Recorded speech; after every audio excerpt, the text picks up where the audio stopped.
नमः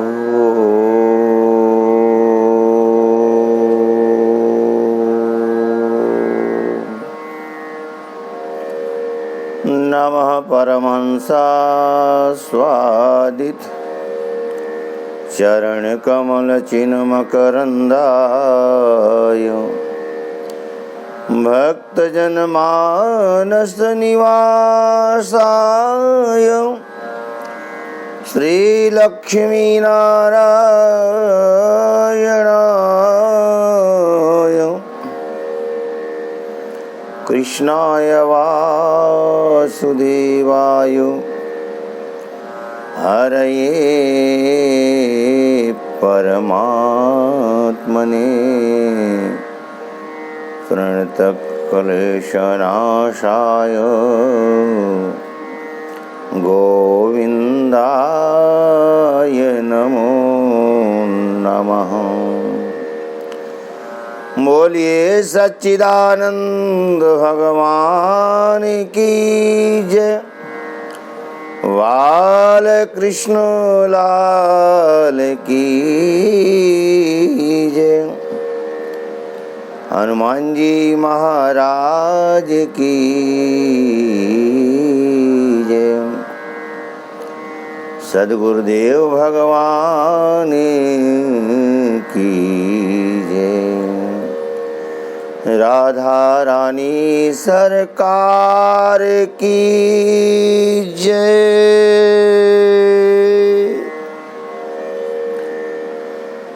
अनंत कोटि ब्रह्मांड नायक परात्पर जगदीश्वर अखिलेश्वर नंदनंदन भगवान श्याम सुंदर की वांग्मय प्रतिमूर्ति श्रीमद् भागवत महापुराण। भगवान भागवत के चरणों में अनंतशः वंदन प्रणिपात समर्पित करते हुए समुपस्थित मातृशक्ति एवं भाइयों, बहे सत्संग की गंगा अरे मन चल नहा आए, जिसे तू भूल बैठा है उसी से फिर मिला लाएं। आइए संत चरणों में, विद्वत चरणों में, भगवत चरणों में कोट सा वंदन करने के पश्चात 2 बार भगवान नाम लेते हैं। पश्चात कथा गंगा में अवगाहन करके जीवन को धन्य बनाएंगे। गोविंद जय जय गोपाल जय जय राधा रमण हरि गोविंद जय जय राधा रमण हरि गोविंद जय जय। गोविंद जय जय गोपाल जय जय राधा रमण हरि गोविंद जय जय। तीरथ वर नैमिष विख्याता, अति पुनीत साधक सिद्धिदाता, अति पुनीत। हमें तीर्थराज जो पुराणों का तीर्थ है, जहाँ पर अनवरत कथाएं चलती रहती हैं, तीर्थराज प्रयाग है, पर एक तीर्थराज और हैं। कौन? बोले नैमिष। तीर्थ वर, तीर्थों में श्रेष्ठ वो राज है, तीर्थ वर है। तीर्थ वर नैमिष विख्याता,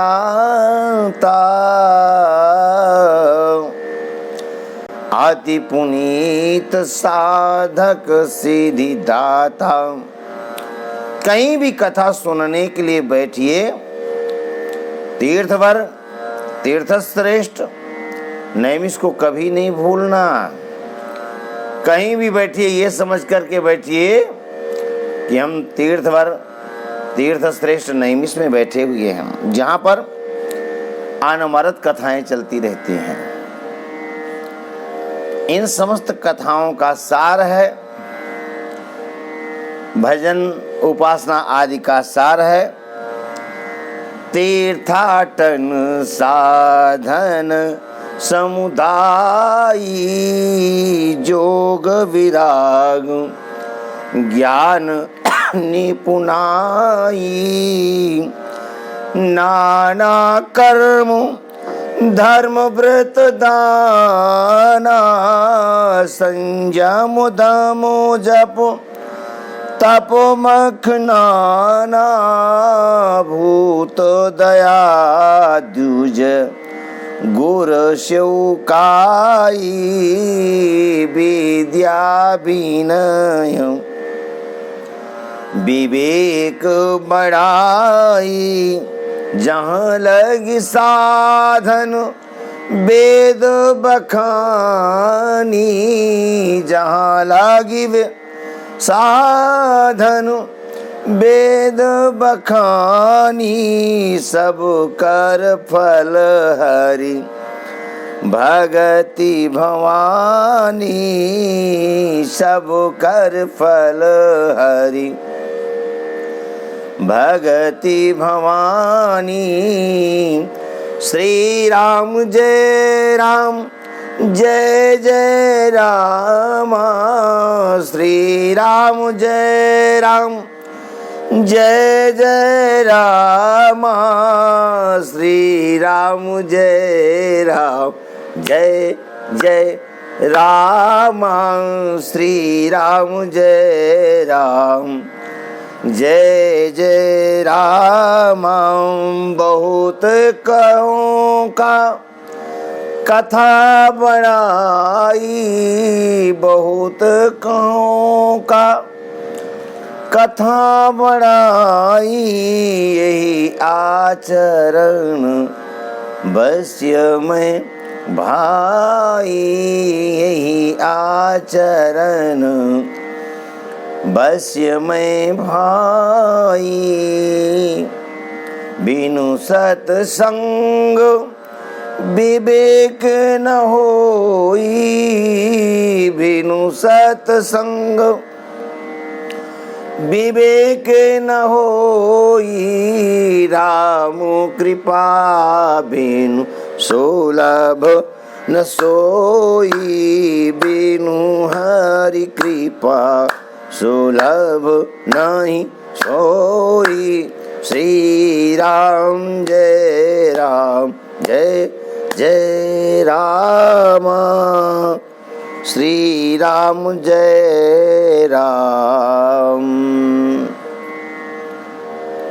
तीर्थाटन साधन समुदाय कोई भी हम सत्कर्म करते हैं तीर्थाटन हो व्रत हो तपस्या हो दान हो व्रत हो कुछ भी है इन सब का एक ही फल है क्या भगवत चरणों में अनुराग भगवत चरणों में प्रीति।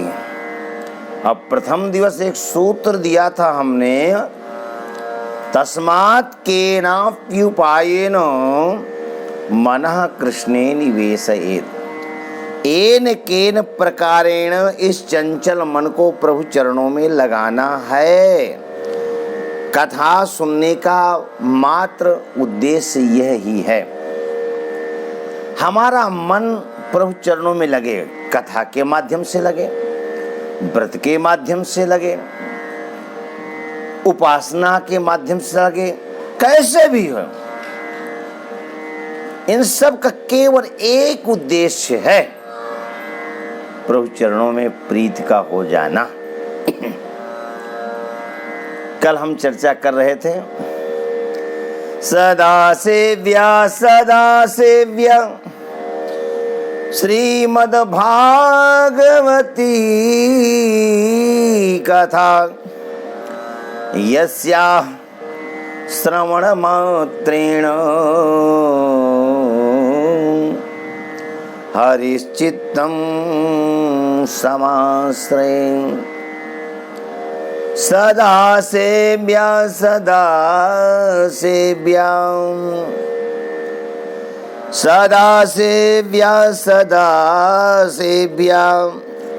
श्रीमद् भागवती कथा। बोले क्यों? बोले यस्याः श्रवण मात्रेण हरिश्चित्तं समाश्रयेत्। हमारी समझ से तो बाबा तुलसी ने इसी श्लोक का हिंदी रूपांतरण किया है। बहुत करूं का कथा बड़ाई, बहुत करूं का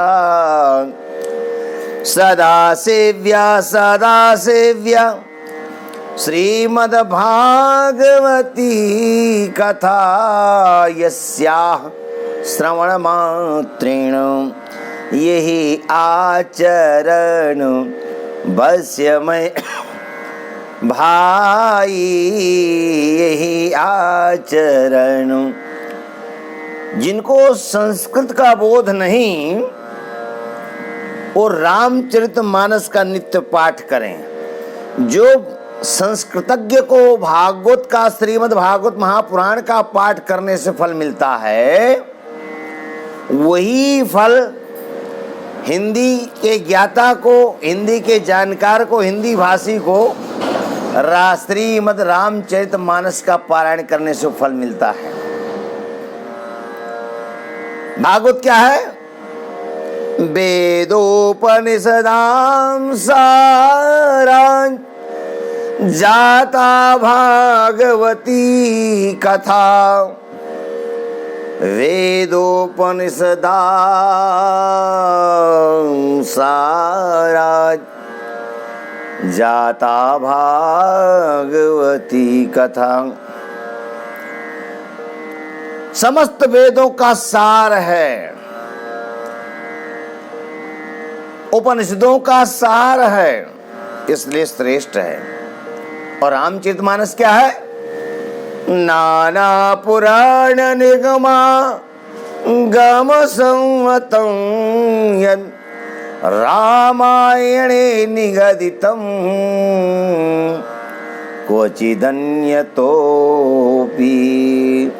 राम हि सुमीरीय गाय, राम ही सुमेरीय गाय, राम ही संतत सुनिय, राम गुण राम ही संतत सुनिय, राम गुण राम ही सुमेरीय गाय, राम ही सुमेरीय गाय, राम ही वेदोपनिषदां सारांश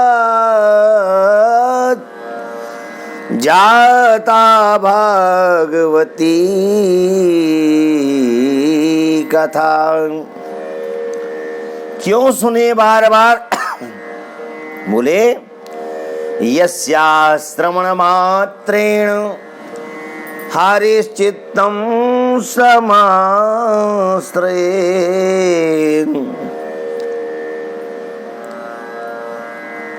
भैया ये शरीर मिला है किसके लिए? भगवत प्राप्ति के लिए। साधन धाम मोक्ष कर द्वारा, पाई न जेहि पर लोक समारा। मोक्ष प्राप्ति का साधन है शरीर, इसको फालतू नहीं जाने देना, विवाद में नहीं बिता देना। बिताना है तो गुणानुवाद में बिताना है। गुणानुवाद करिए। स्याश्रवण मात्रेण हरिश्चित्तम समाश्रयेत्। जिसके श्रवण मात्र से भगवान श्री हरि हृदय में अवरुद्ध हो जाते हैं। कल आप लोगों ने बड़े विस्तार के साथ में इस कथा रस का पान किया। आइए कथा को गति देते हैं। इसमें 18,000 श्लोक हैं और 12 स्कंद हैं, 12 स्कंद। और परीक्षित सुखदेव जी के मध्य संवाद है। यह जीव संसार में कब तक भटकता है? तो कहते हैं यावत कर्ण गता नास्ति सुख शास्त्र कथा क्षणम, तब तक भटकता है जब तक क्षण मात्र भगवान सुखदेव जी की कथा का पान नहीं कर लेता है, तभी तक भटकन है। क्षण मात्र भक्ति क्या कहती है? भो भो साधो क्षणम तिष्ठ, भो भो साधो क्षणम तिष्ठ, मच्चिन्तामपि नाशय, दर्शनं तव लोकस्य सर्वथा घरं परम, सर्वथा घरं परम। क्षण मात्र के सत्संग से ही सब प्रकार के पापों का नाश हो जाता है। हाँ? तो यहाँ पर कहते हैं कुमार भाई देवर्षि नारद से भागवत की महिमा का गान करते हुए, यावत कर्ण गता नास्ति सुख शास्त्र कथा क्षणम, क्षण मात्र के सत्संग से इसको सदगति मिल जाती है।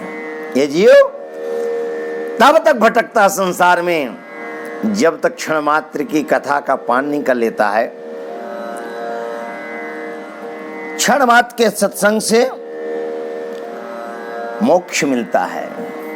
भागवतकार भागवत की महिमा का गान करते हैं, लिखते हैं क्या? किम श्रुतैर्बहुभिः शास्त्रैः पुराणैश्च भ्रमा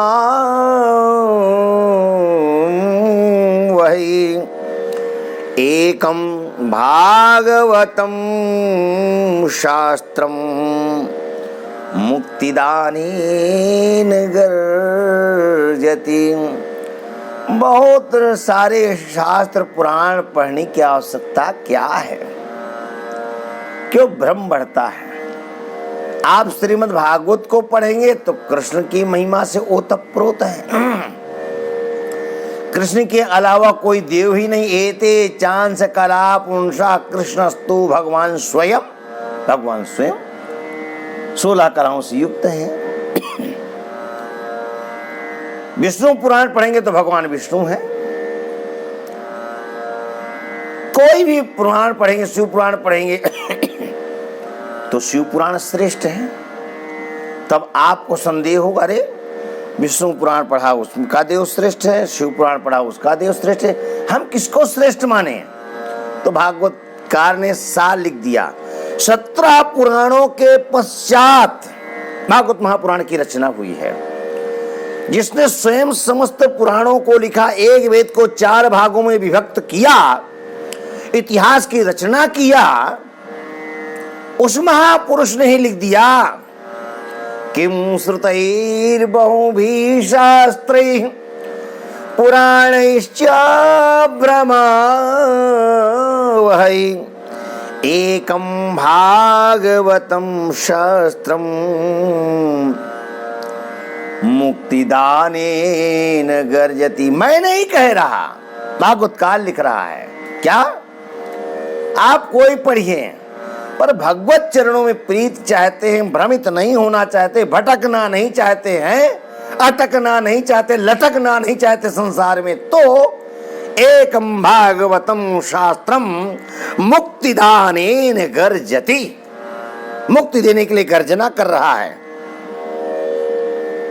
भागवतकार का लेखन है, जिस घर में भागवत की कथा होती है वो घर कैसा हो जाता है? तीर्थ रूप हो जाता है। तद्गृहे तीर्थ रूपम ही। और क्या लिखा? बसताम पापनाशनम। उस घर में जो बसते हैं, निवास करते हैं, उनके पापों का नाश हो जाता है। भागवत की बराबरी अश्वमेध यज्ञ, वाजपेयी यज्ञ नहीं कर सकते हैं। ये सब 16वें अंश के समान हैं। तावत् पापानि देहेऽस्मिन् निवसन्ति तपोधनाः यावन्न श्रूयते सम्यक् श्रीमद्भागवतं नरैः। मनुष्य के शरीर में पापों का वास कब तक रहता है? इस शरीर के अंदर पाप कब तक बसते हैं? जब तक कोई कथा का पान नहीं कर लेता। यावन्न न श्रूयते सम्यक श्रीमद्भागवतम नरई, जब तक ये मानव भगवान की कथा को नहीं सुनता तब तक ही शरीर में पाप वास करते हैं। एक बात बताएं, श्रोता बंधु, हम सब लोग कथा सुनने के लिए आते हैं। कथा का समय यह है, टाइम समय याद है, 2 बजे से 6 बजे तक, 2 बजे से 7 बजे तक, 2 बजे से 8 बजे तक, जैसा समय निर्धारित हुआ कथा सुनने आते हैं। क्रम चलता है, सभी लोग आदि में ही नहीं आ जाते। कथा के विश्राम होते होते तक श्रोताओं का आगमन होता रहता है। और जो लास्ट में आते हैं, जो अंत में आते हैं, जब कथा का विश्राम समय आता है तब पहुंचते हैं, कथा का विश्राम हो जाता है तो लोग कहते क्या हैं, आज तो बहुत जल्दी कथा का विश्राम हो गया। अरे क्यों नहीं, जब तुम विश्राम के समय में आओगे तब ना, तभी कथा का विश्राम होगा। तो तुम तो यही कहोगे, कथा के विश्राम में आए, कथा का विश्राम हो गया। अरे क्यों नहीं होगा भाई, उसका समय हो गया है। विस्तार से कथा सुनना चाहते हो तो कथा के आदि में ही आ जाओ। जब प्रारंभ होती है कथा तब आइए। आप जब आए उस समय को हम माने कि अब कथा प्रारंभ हो रही है तो आप बुद्धिमान ज्यादा कहलाएंगे। हाँ, ऐसा नहीं, कथा का जो समय है वो निश्चित होना चाहिए। न गंगा न गया काशी पुष्करम न प्रयागम सुखशास्त्र कथाया से फलेन समताम नयेत। भागवत की तुलना गंगा गया काशी कोई नहीं कर सकता है। भागवत जो मोक्षाभिलाषी पुरुष हैं उनको चाहिए क्या, जो मोक्ष चाहते हैं, परागति को चाहते हैं। भगवान व्यास लिखते हैं, श्लोकार्धम श्लोक पादम व नित्यं भागवतोद्भवम्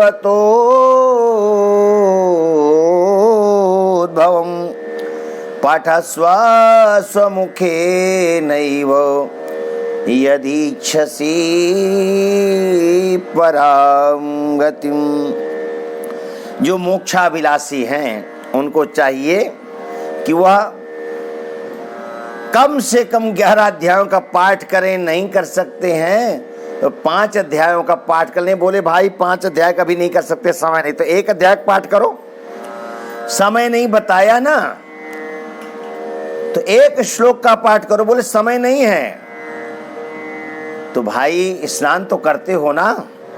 बोले हाँ, तो स्नान करते समय जब जल सिर पर डालो पात्र विशेष से तो उस समय केवल इतना ही कह दो, ओम नमो भगवते वासुदेवाय श्लोकार्धम श्लोक पादं वा नित्यं भागवतोद्भवम्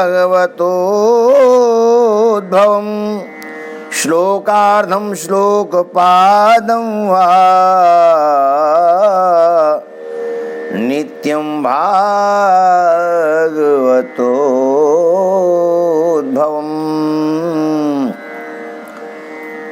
कम से कम 1 श्लोक का, 1 श्लोक नहीं तो आधे श्लोक का, चतुर्थ पाद का ही पाठ करो। है जो मोक्षाभिलाषी पुरुष हैं,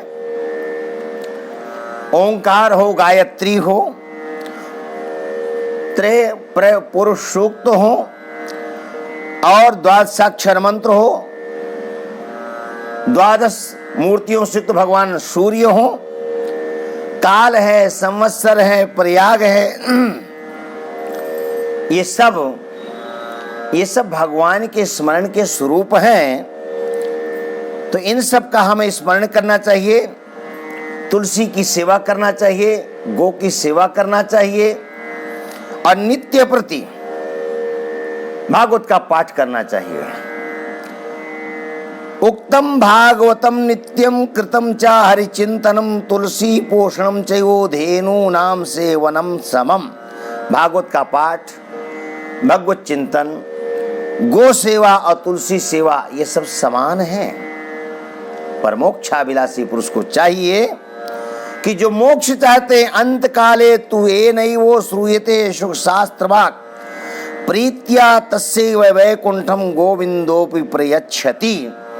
जो गोविंद के धाम को पाना चाहते हैं और जो सम्यक प्रकारेण कथा सुन लेते हैं, उनको भगवत धाम की प्राप्ति होती है। पर ध्यान रहे, जो भगवान का सायुज्य पाना चाहते हैं, भागवतकार का कथन है, हेम सिंह युतं चैतद वैष्णवाय ददाति च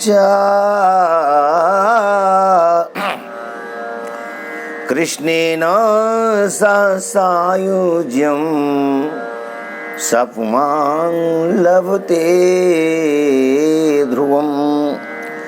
हेम सिंह युतं चैतद, जो मोक्षाभिलाषी उनके लिए भागवतकार ने लिखा। ये हमने नहीं लिखा, भागवतकार भगवान व्यास ने लिखा। एक बात हम कहेंगे, लोग कहते हैं हम पुराणों को मानते हैं, ग्रंथों को मानते हैं, संतों को मानते हैं, पुराण को सुनते हैं। पुराण को सुनते सभी हैं, पकड़ते अपनी मन की हैं। पुराण को मानते हैं पर पुराण की नहीं मानते हैं। सदगुरु को मानते हैं, सदगुरु की नहीं मानते हैं। अच्छा, कई लोग तो गुरु जी इसलिए बनाते हैं कि बताना पड़ेगा समाज में, तुम्हारा कोई गुरु है? हाँ, हमारा गुरु है। पर गुरु की महिमा क्या है नहीं जानते हैं। नहीं, वो तो मोहर लगवा लिया कि हमने गुरु बना लिया है। मंत्र ले लेंगे, वर्ष में एक बार गुरु पूर्णिमा के दिन फोन कर लेंगे, या आ जाएंगे, कुछ फल चढ़ा देंगे, कुछ पुष्प चढ़ा देंगे और थोड़ी बहुत दक्षिणा दे देंगे। नहीं, दक्षिणा की जरूरत नहीं है, फूलों की भी जरूरत नहीं है। अरे कुछ आत्म कल्याण की चर्चा करो, आत्म कल्याण के बारे में भी कुछ जानो, कुछ समझो। नहीं करना चाहते।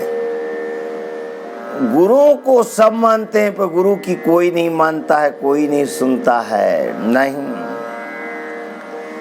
यदि गुरु की कोई मान ले तो फिर दुख ही क्यों रहे। महाराज दशरथ ने माना, क्या दुख हुआ? आनंद की अनुभूति हुई, आनंद निधि की प्राप्ति हुई। धरहु धीर हुई हई सुतचारी, धरहु धीर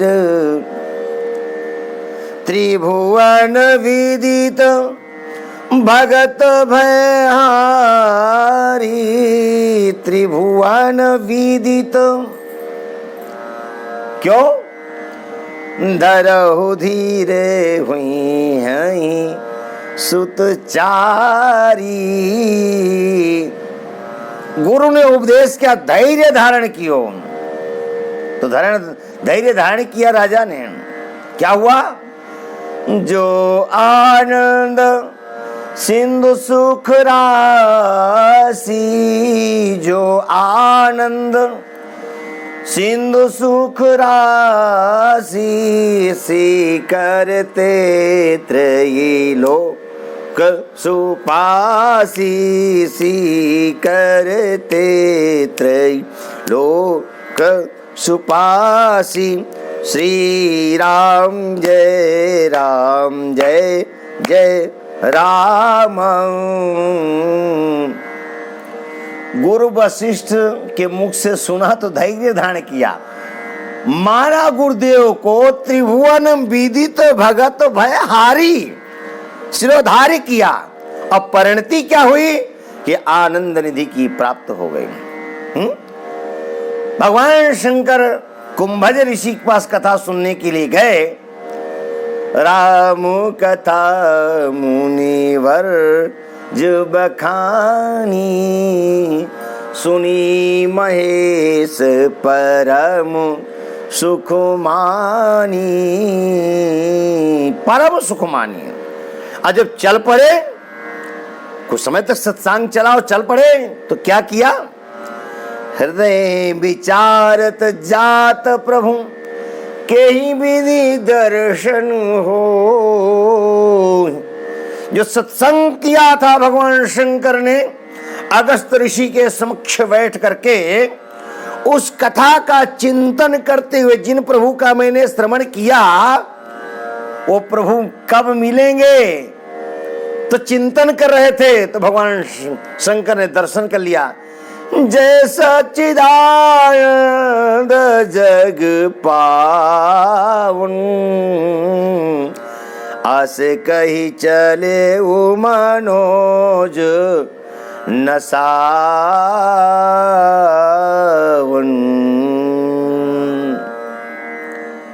सत्संग किया, चिंतन किया, एक सदगुरु के रूप में वर्ण किया, चिंतन किया, तो भगवान राम का दर्शन हो गया।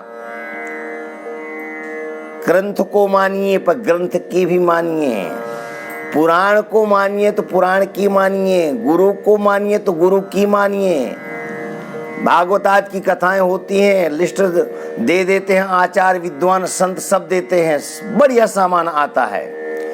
लेकिन अब जिसकी हम कथा कहने जा रहे हैं, यदि यह प्रसंग आ जाता है तो दिल की धड़कन बढ़ जाती। बढ़िया से बढ़िया वस्त्र आएंगे, बढ़िया से बढ़िया रंग आएंगे, काजू बादाम पिस्ता सब आएगा, पूजन के पात्र आएंगे, बड़ी प्रसन्नता के पास आयोजक जाएगा, गुरुदेव जी, आचार्य जी, महाराज जी, सब सामान आ गया है।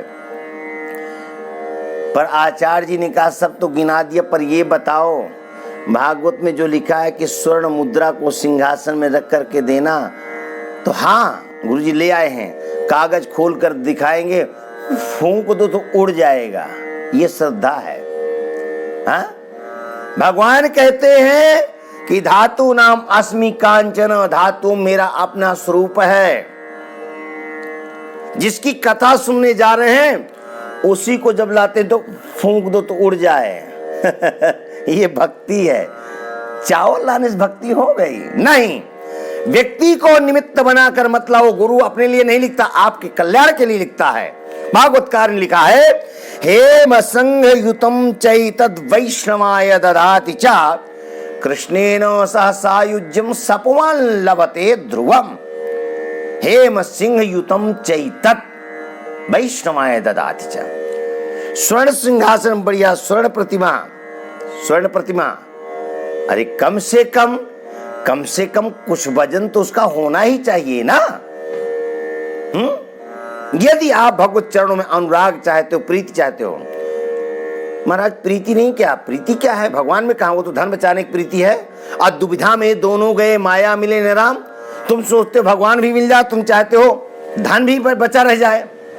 ऐसे में भगवान नहीं मिलते हैं, दुविधा में नहीं मिलते हैं। नहीं करना कुछ मत करो, भाव से सुन लो, पर करो तो जो प्रमाण है, प्रमाण को सिद्ध करते हुए करो, आपका आत्म कल्याण होगा। व्यक्ति को निमित्त मत बनाओ कि वो ले जाएगा। पुराण क्या कहता है, शास्त्र आज्ञा क्या करता है, उसका आप क्रियान्वयन करो।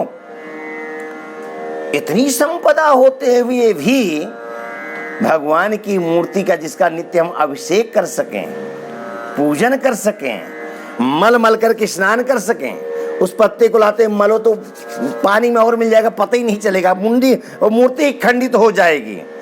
ऐसी मूर्ति जिसको ढंग से मल करके बढ़िया सुंदर स्नान कराया जाए। हेम सिंह युतम चैतत। पर इस श्लोक की व्याख्या बीच में ही रोककर कथा को आज यहीं पर विश्राम देंगे, क्योंकि लाइट का बार बार आना हो रहा है, जाना हो रहा है। तो आज की कथा को यहीं विश्राम, कल इस श्लोक की विशद व्याख्या करेंगे। गोविंद जय जय गो।